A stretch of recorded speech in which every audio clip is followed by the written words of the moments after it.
Amén, amén. Bueno, pues yo quisiera compartir un tema. Va a ser un estudio, un pequeño estudio. Voy a leer mucho la Biblia y claro que lo comparto porque lo creo que es sumamente importante para este tiempo. Viendo lo que la gente está pensando y lo que la gente está comentando, sobre todo por redes sociales, me veo casi en la obligación de predicar este tema.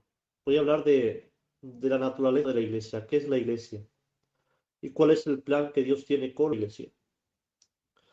Mm, si no recuerdo mal, fue ayer, hablé con nuestro hermano Antonio de Almoradí, tenemos una relación bastante fluida. Me comentaba, me decía Ismael, incluso me llaman de Italia preguntándome si estamos pasando la gran tribulación. Y yo quisiera pues un poco hablar de qué plan tiene Dios con la iglesia y quién son iglesia. ¿De acuerdo? Así que va a ser un mensaje tranquilo. Vamos a leer mucho la Biblia para que ustedes entiendan que lo que yo quiero predicarles no es mío, sino que es Dios el que lo dice, ¿vale? Mateo capítulo 16, verso 16. Vamos a entrar aquí para tomarlo a modo de introducción, ¿vale? Mateo 16, 16 dice, respondiendo Simón, Pedro dijo, tú eres el Cristo, el Hijo del Dios viviente. Entonces le respondió Jesús, bienaventurado eres Simón, hijo de Jonás, porque no te lo reveló carne ni sangre, sino mi Padre que está en los cielos. Y yo también te digo que tú eres Pedro, y sobre esta roca edificaré mi iglesia, y las puertas del Hades no prevalecerán contra ella. Que Dios bendiga su santa palabra en nuestros corazones. Quiero empezar a hacer una introducción breve al capítulo este para rápidamente empezar a administrar la palabra. ¿Por qué Jesús tiene que decir esta frase? ¿O por qué Jesús tiene que hacer esta pregunta que le hace a sus discípulos cuando le dice, ¿quién dice los hombres que es el Hijo del Hombre? Si ustedes leen un capítulo anterior, en el capítulo 15, verso 21, hay un pasaje que se le llama la fe de la mujer cananea. Marcos también la bautiza como Sirofenicia. Sidón era una ciudad griega, por lo cual esta mujer no pertenecía al pueblo de Israel, era una mujer gentil. Y esta mujer le sale al encuentro a Jesús y le dice, Jesús, Señor, hijo de David, ten misericordia de mí, pues tengo una hija gravemente atormentada por un demonio. Y ahora dice la Biblia, Jesús no le respondió palabra. Pero la mujer empieza a insistir y Jesús, viendo la existencia de ella, le dice una frase que es digna de analizar. Le dice Jesús, no está bien tomar el pan de los hijos y dárselo a los perrillos. ¿Qué está diciendo Jesús con esta frase? Le está diciendo, mujer, no es el tiempo del pueblo gentil, no es el tiempo que yo haga milagro a los gentiles. ¿Por qué? Porque es el tiempo donde yo tengo que predicar al pueblo de Israel. Yo tengo que predicarles, tengo que hacerme ver que soy el Mesías, y si ellos, cuando ellos me rechacen, porque me van a rechazar, entonces ya nacerá la iglesia y poder predicar al pueblo gentil. Pero ahora mismo no es el tiempo. Pero esta mujer llena de fe le dice, es verdad que no es el tiempo, pero le dice una frase terrible, dice, pero aun los perrillos comen de las migajas que caen de la mesa de sus amos. Está diciendo, es verdad que no es el tiempo, pero si tienes alguna migaja, acuérdate de mí. Y Jesús le dice una frase terrible. Le dice, mira, según tu fe, así se ha hecho. Vete a tu casa, dice la Biblia, y su hija fue sana desde aquella misma hora. ¿Vale? Ahora, un capítulo después, Jesús dice, ¿quién dice los hombres que es el Hijo del Hombre? Cuando Jesús dice, ¿quién dice los hombres que es el Hijo del Hombre? No está hablando al pueblo gentil, está hablando al pueblo de Israel. Eran 12 judíos, 12 apóstoles. Le está diciendo, ¿qué opina Israel de mí? ¿Me reconocen como el Mesías? ¿Qué dice la gente? ¿Quién soy yo? Y ahora dicen, uno dice que eres Elías, otros que eres Jeremías, otros que eres Juan el Bautista o algún profeta. Entonces Jesús se da cuenta de que Israel no lo reconoce como el Mesías. Ya dice Jesús, bueno, ¿y vosotros qué decís? A sus discípulos, ¿vosotros qué decís? Y ahora todos se callan.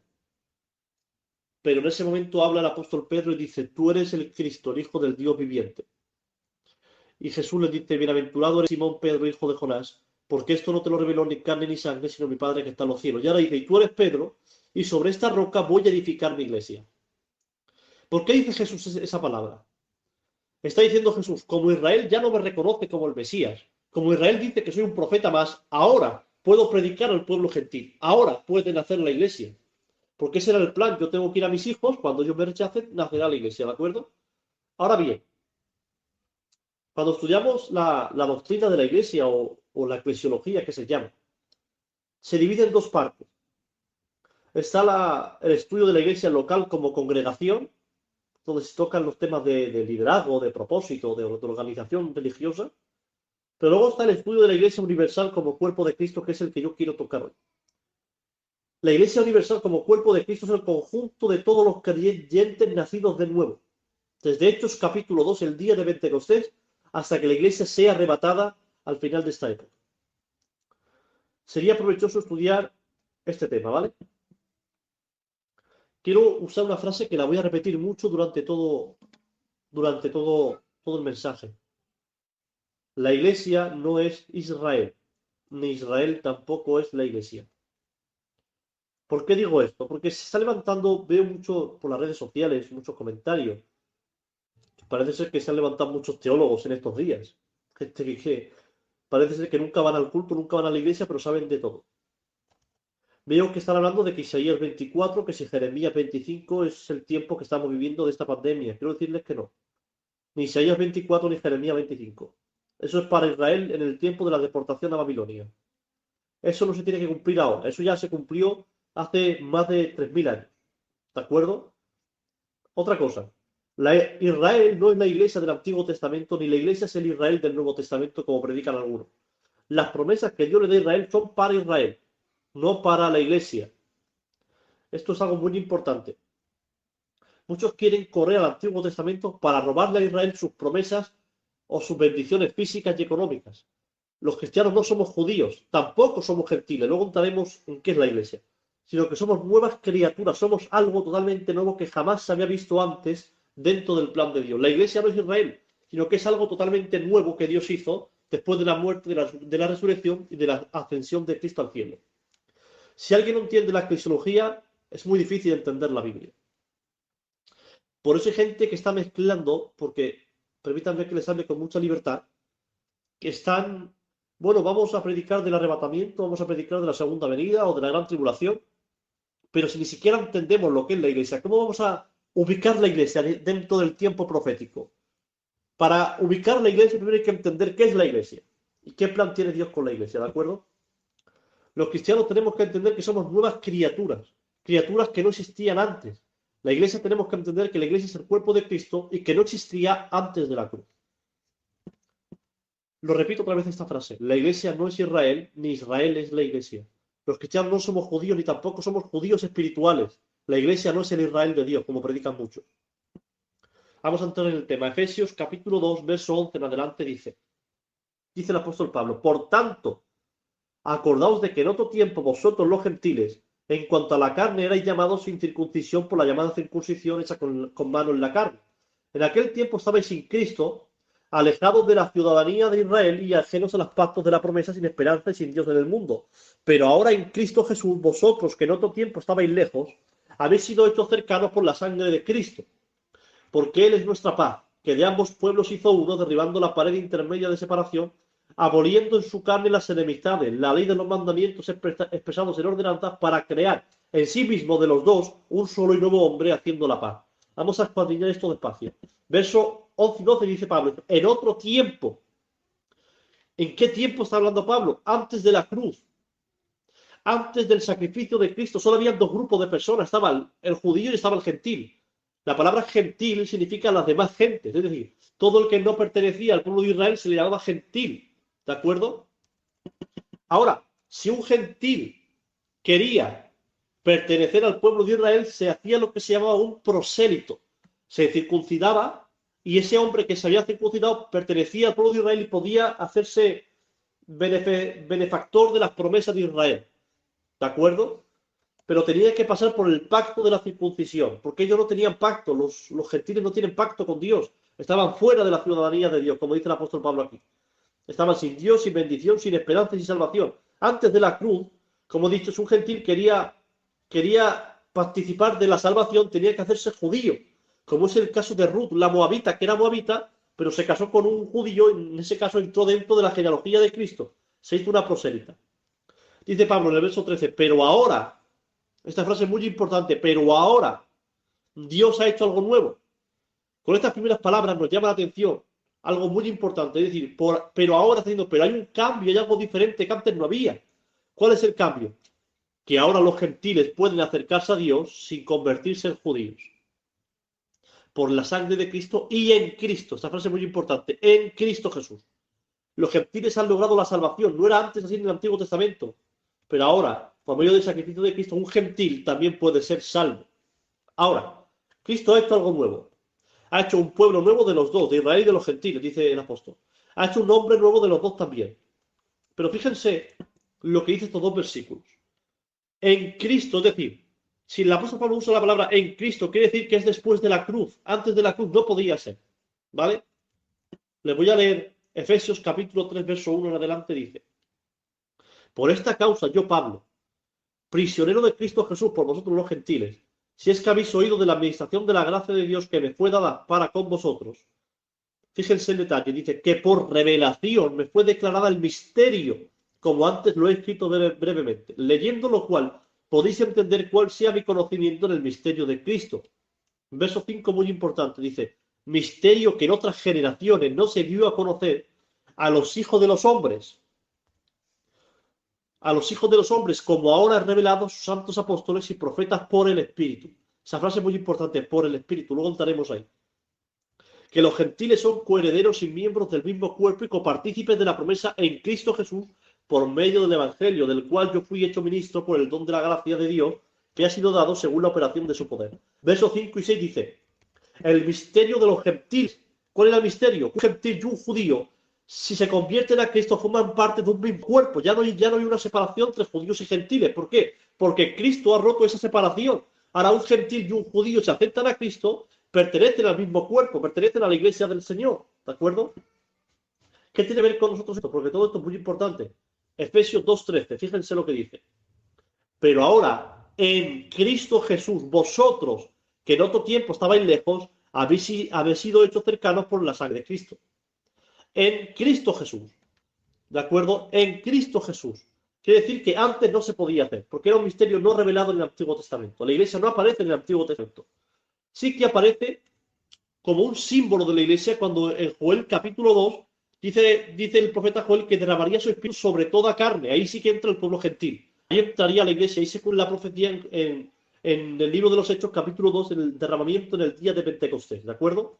Pero no aparece la iglesia en el Antiguo Testamento. Efesios 3:6 dice que los gentiles son coherederos y miembros del mismo cuerpo y copartícipes de la promesa en Cristo Jesús por medio del Evangelio. Es importante entender esto. Y fijarnos que siempre Pablo que habla de la iglesia aparece la palabra en Cristo Jesús. Por medio del bautismo, y nadie estaba en Cristo Jesús antes de Hechos capítulo 2. De hecho, los apóstoles, hasta que no recibieron el Espíritu Santo, no entraron dentro del plan de la iglesia. Eran judíos, pero no fueron iglesia hasta que Dios no derramó su Espíritu sobre ellos.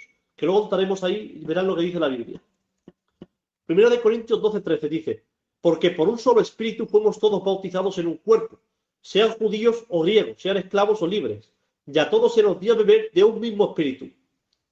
El Espíritu de Dios pone dentro de la iglesia, nos bautiza en el Espíritu y nos mete dentro de la iglesia. El Espíritu nos pone en Cristo. También el mismo Espíritu, en el mismo momento de nuestro bautismo en el cuerpo, viene para morar en nosotros. Tito capítulo 3, verso 4 dice, pero cuando se manifestó la bondad de Dios, nuestro Salvador y su amor para con los hombres, nos salvó, no por obra de justicia que nosotros hubiéramos hecho, sino por su misericordia, por el lavamiento de la regeneración y por la renovación del Espíritu Santo. Uno escucha el Evangelio, cree en Cristo y recibe el Espíritu Santo, el Espíritu que nos une al Espíritu de Dios. El Espíritu de Dios nos da vida a nuestro espíritu que está muerto por causa de pecado, y entonces recibimos el nuevo nacimiento. Y cuando uno recibe el nuevo nacimiento ya empieza a formar parte del cuerpo de Cristo, que es decir, la iglesia. Efesios 1:13 dice, en él también vosotros, habiendo oído la palabra de verdad, el evangelio de vuestra salvación y habiendo creído en él, fíjense el detalle, dice, fuisteis sellados con el Espíritu Santo de la promesa, que es las arras de nuestra herencia, la redención de la posesión adquirida para la alabanza de su gloria. Déjenme que explique este verso. Dice el apóstol Pablo que el Espíritu Santo de la promesa son las arras de nuestra herencia. ¿Qué significan las palabras arras? Yo se lo voy a explicar muy sencillo. Antiguamente, en los tiempos antiguos de Israel, cuando habían dos personas que querían hacer una transacción de compra-venta, por ejemplo, si el pastor Stanley que me está escuchando ahora, si él tiene una casa y me la quiere vender a mí, ahora el pastor me dice, mira Ismael, quiero por la casa 100.000 euros. Le digo, vale, está bien, me parece bien el precio, pero yo solamente tengo en metálico 20.000. Yo le digo, mira, te doy 20.000 euros en metálico y lo otro te lo pago poco a poco. Acordamos una cuota y te la pago en tanto tiempo. Vale, de acuerdo. Pero ahora yo le tengo que decir, mira, como yo te he dado el adelanto, como yo te he dado, eso se llama las arras, era el adelanto. Como yo te he dado el adelanto, solamente te pido una cosa, que pongas un sello en la pared de la casa que diga que esta casa ya no se puede comprar por nadie más porque tú ya has recibido el anticipo. ¿De acuerdo? El Espíritu Santo, dice el apóstol Pablo, que son las arras de nuestra herencia. Es decir, el Espíritu Santo en nosotros es el sello que Dios ha puesto para que nadie nos pueda volver a comprar. Somos de Él, somos de Dios porque tenemos su Espíritu, tenemos su sello. ¿De acuerdo? Él nos ha comprado y por eso nos pone el sello como que somos propiedad suya. Por esto, si alguien, déjenme que les diga algo con todo el cariño, si alguien no ha recibido al Espíritu Santo, esa persona no es salva, porque no ha nacido de nuevo. Romanos 8:9, fijaos lo que dice el apóstol Pablo a una iglesia, dice, mas vosotros no vivís según la carne, sino según el Espíritu. Y ahora dice, si es que el Espíritu de Dios mora en vosotros. Y si alguno no tiene el Espíritu de Cristo, no es de él, dice el apóstol. Si no tenemos al Espíritu Santo es la señal de que no tenemos el sello de Dios, por lo cual no somos de Dios. El Espíritu Santo es el sello que nos sella como propiedad de Dios, como que hemos nacido de nuevo y pertenecemos a la iglesia. Ahora, entendiendo esto, ahora ya hay tres grupos de personas en la tierra hoy en día. Está el judío, está el gentil y ahora estamos nosotros, que somos el cuerpo de Cristo. Nosotros no somos diferentes porque Dios ha hecho algo totalmente nuevo y diferente en nosotros. Nos hizo nacer de nuevo en Cristo por la obra de su Espíritu. Entendamos esto. Nadie recibió el Espíritu Santo morando eternamente dentro del cuerpo, ni regenerándolo, ni haciéndole nacer de nuevo antes de la cruz. Antes de la cruz, nadie podía recibir el Espíritu Santo. Venía el Espíritu Santo, lo capacitaba para una obra y se volvía a marchar, pero no moraba dentro del hombre pecador. ¿De acuerdo? Juan 14:17, Jesús lo deja muy claro.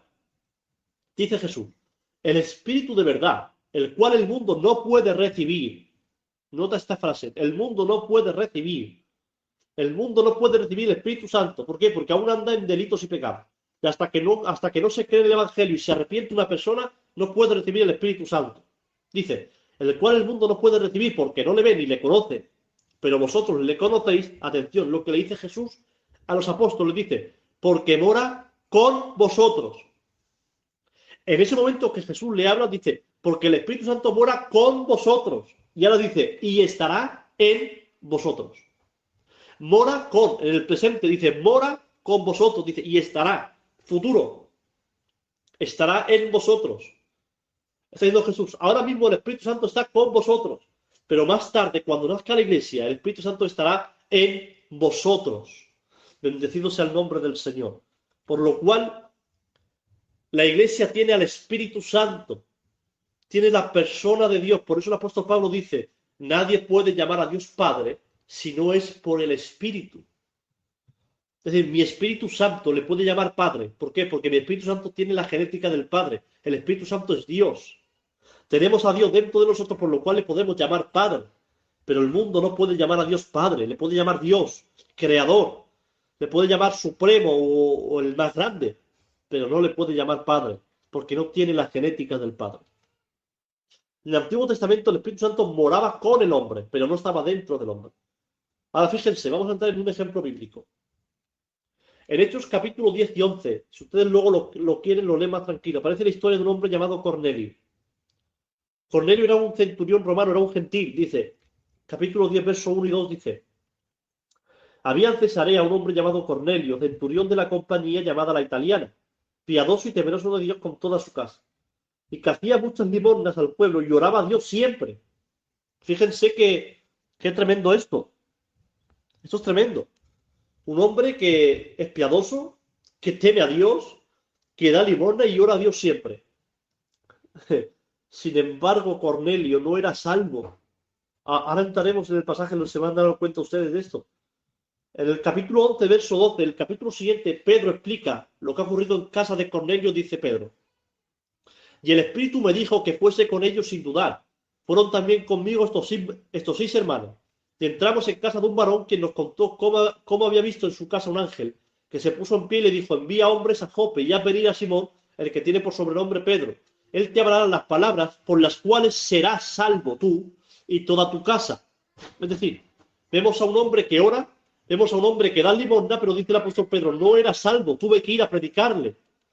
Porque que des limosna, que ofrende, no es la garantía de que seas salvo. La garantía de que seas salvo es que hayas nacido de nuevo y tengas el Espíritu Santo morando en ti. Bendecido sea el nombre del Señor. Ahora, capítulo 10, verso 40 dice el apóstol Pedro, hablando del mensaje que le predica a Cornelio, dice, a este levantó Dios al tercer día, hablando de Cristo en la cruz, dice, a este levantó Dios al tercer día e hizo que se manifestase no todo el pueblo, sino a los testigos que Dios había ordenado de antemano, a nosotros que comimos y vivimos con él después que resucitó de los muertos, y nos mandó que predicásemos al pueblo y testificásemos que él es el Dios que ha puesto por juez de vivos y muertos. De este dan testimonio todos los profetas. Atención, ahora dice que todos los que en él creyeren recibirán perdón de pecados por su nombre. La única forma de que el hombre sea limpio de pecados es que crea en él. La única forma de que el hombre pueda ser partícipe de la iglesia es que crea en Jesús, en su sacrificio, en su resurrección, en su ascensión al cielo y en su pronta venida. Ese es el dogma de la fe cristiana. En el momento en que Cornelio creyó, fíjense lo que ocurre cuando Cornelio cree en Jesús. Verso 44 dice, mientras aún hablaba Pedro estas palabras, el Espíritu Santo cayó sobre todos los que oían el discurso. Y los fieles de la circuncisión que habían venido con Pedro se quedaron atónitos de que también sobre los gentiles se derramase el don del Espíritu Santo, porque lo oían que hablaban en lenguas y que magnificaban a Dios. Entonces respondió Pedro, ¿puede al caso alguno impedir el agua para que no sean bautizados estos que han recibido el Espíritu Santo también como nosotros? Y mandó bautizarles en el nombre del Señor Jesús. Entonces le rogaron que se quedase por algunos días. Fíjense, cuando Cornelio y su casa oye el mensaje, cree en Jesús, dice el Espíritu Santo cayó sobre ellos. Es decir, la confirmación de que han creído que el Espíritu Santo ha venido en sus vidas, de que mora el Espíritu Santo en ellos, por lo cual ya forman parte de la iglesia. Cornelio dejó de ser gentil y ahora forma parte de la iglesia. ¿Por qué? Porque se ha arrepentido de sus pecados, ha creído en Jesús, el Espíritu Santo ha hecho morada en él y ahora forma parte de la iglesia. ¿De acuerdo?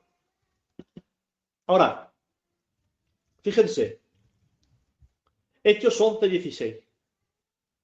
Dice el apóstol Pedro, entonces me acordé de lo dicho por el Señor cuando dijo, Juan ciertamente bautiza en agua, mas vosotros seréis bautizados con el Espíritu Santo. Ahí Jesús les está hablando del nuevo nacimiento, cosa que ellos en ese momento no entendían porque nunca nadie había nacido de nuevo hasta ese momento. Solamente la iglesia ha nacido de nuevo. Solamente la iglesia puede tener el Espíritu Santo. ¿Por qué? Porque hemos creído en el sacrificio de Cristo. Israel no cree en Jesús como el Mesías. Por eso no puede nacer de nuevo. Bendecido sea el nombre del Señor. Entonces Pedro dice, entonces me acordé de lo dicho por el Señor, que está diciendo Pedro, entonces lo entendí, el mensaje de Jesús, que Jesús ya le estaba hablando de antemano del nuevo nacimiento. En Hechos 1:5 dice, porque Juan ciertamente bautizó con agua, mas vosotros seréis bautizados con el Espíritu Santo dentro de no muchos días. Ese fue el mensaje que Jesús le predicó antes de subir al cielo. Si Jesús le dice eso dentro de no muchos días, esa era la señal de que los apóstoles aún no tenían el Espíritu Santo, sino que tendrían que ser bautizados después. ¿Cuándo? En el capítulo 2 del libro de los Hechos, en el día de Pentecostés. ¿De acuerdo? Segunda de Corintios, capítulo 5, verso 17. Déjenme 5 minutos más. Dice, de modo que si alguno está en Cristo, nueva criatura es. Las cosas viejas pasaron y aquí todas son hechas nuevas. Si alguno está en Cristo, el que no está en Cristo no puede ser nueva criatura.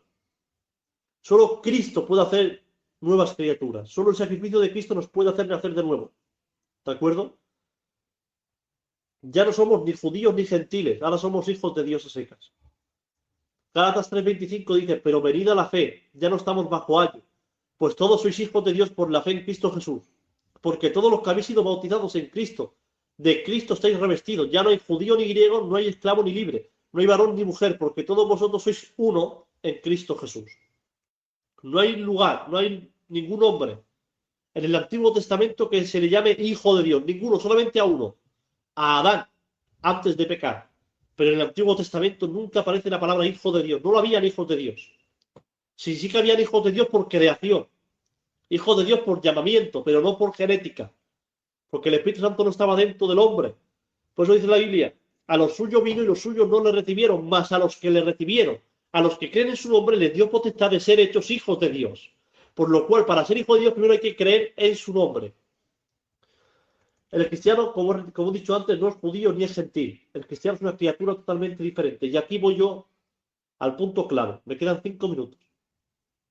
Primera de Corintios 10:32, Pablo lo deja clarísimo. Dice, no seáis tropiezo, ni a judíos, ni a gentiles, ni a la iglesia de Dios. Pablo pone 3 grupos de personas. Está el judío, está el gentil y está la iglesia. ¿La iglesia qué es? ¿Es judía o es gentil? Ni es una cosa ni la otra. La iglesia es el cuerpo de Cristo. Si el judío se arrepiente y cree en Cristo, forma parte de la iglesia. Si el gentil se arrepiente y cree en Cristo, forma parte de la iglesia. La iglesia es una nueva criatura. Es el cuerpo de Cristo. Es algo que Dios tenía preparado de antemano antes de la creación para mostrarla en el tiempo futuro. Fíjense, déjenme que termine rápido. Tenemos que entender un poco una cosa. Romanos 11:11 dice Pablo. Digo pues, ¿han tropezado los de Israel para que cayese? Dice Pablo, en ninguna manera. Pero por su transgresión vino la salvación a los gentiles. Atención ahora, dice, para provocarles a celos. En el verso 1 dice, digo pues, ¿ha desechado Dios a su pueblo? En ninguna manera. Porque también yo soy israelita, de la descendencia de Abraham, de la tribu de Benjamín. Está diciendo Pablo, como Israel rechazó a Jesús, la salvación se ha extendido al pueblo gentil. Somos un daño colateral. Como Israel no creyó, los gentiles sí que creyeron, los gentiles forman parte de la iglesia. ¿Pero para qué? Dice Pablo, para provocar a celos a Israel. La iglesia le da celos a Israel. ¿Por qué? Porque la iglesia tiene bendiciones que Israel no puede disfrutar. Como por ejemplo llamar a Dios Padre. Por ejemplo, predicar de la cruz. Hablar nuevas lenguas. Israel no puede hacer todo eso. ¿Por qué? Porque no ha recibido a Cristo, por lo cual no pueden recibir al Espíritu Santo.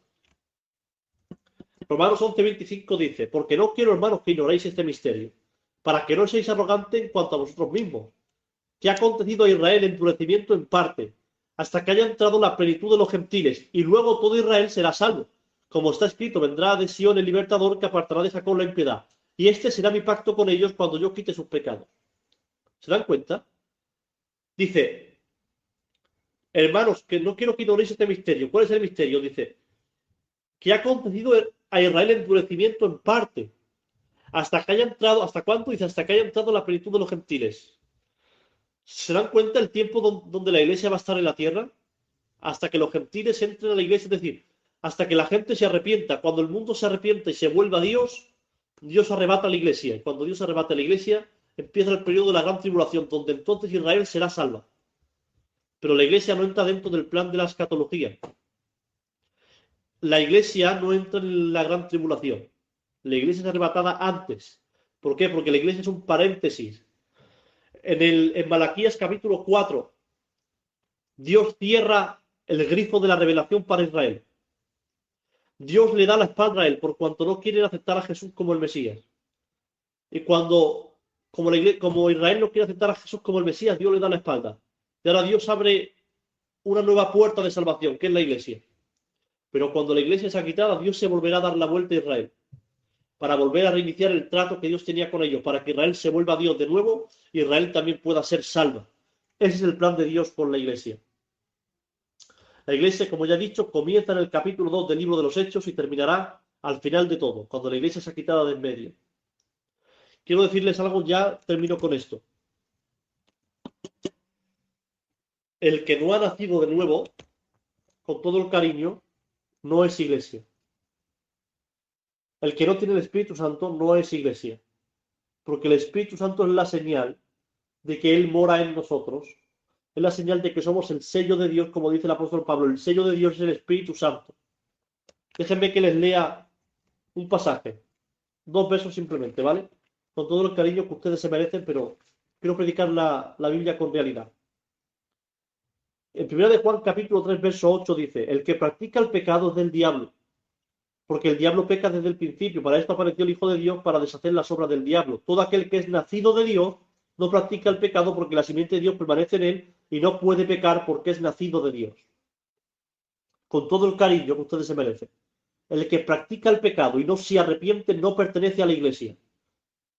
Como dice la Biblia, es un hijo del diablo. Así lo dice Juan y así lo digo yo. ¿Quién pertenece a la iglesia? Aquel que se ha arrepentido, aquel que ha cambiado su forma de vivir, aquel que trata más de agradar a Dios más que al mundo. Con todo el cariño. Se podrá ir al culto, pero no, que vayamos al culto no quiere decir que seamos iglesia.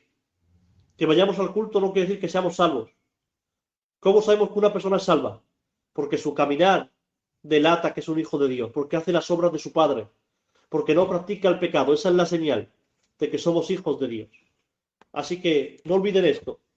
No cojamos las promesas de Israel para aplicarlas a la iglesia, porque estaremos haciendo un grave error doctrinal. La iglesia no es Israel, ni Israel es la iglesia.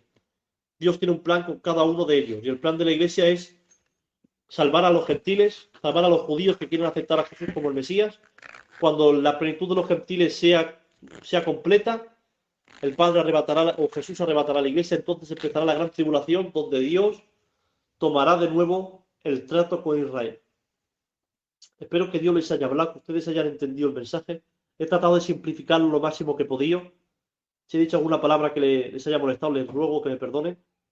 Pero es el mensaje que creo que hoy necesitamos escuchar. Saber quién es iglesia y quién no lo es. Y saber qué plan tiene Dios con la iglesia, ¿de acuerdo? Que Dios les bendiga mucho y reciban un abrazo de un hermano suyo.